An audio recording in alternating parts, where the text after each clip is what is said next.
Bentrokan dua kelompok warga ini terjadi di Jalan Ahmad Yani, jalur Trans Sulawesi, Kecamatan Polewali, Polewali Mandar. Warga di sekitar lokasi kejadian terlihat panik. Pasalnya, dua kelompok warga yang terlibat bentrokan membawa senjata tajam dan mencoba menyerang warga yang berniat melerai. Aparat kepolisian dari Mapolres Polewali Mandar langsung diterjunkan untuk mengantisipasi bentrokan lebih meluas. Polisi pun menahan sejumlah orang untuk dimintai keterangan.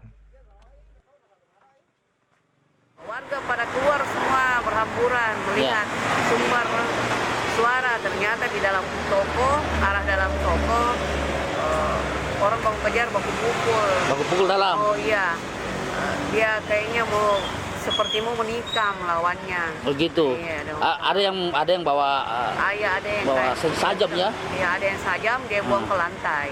Berkelahi sempat dilihat oleh warga.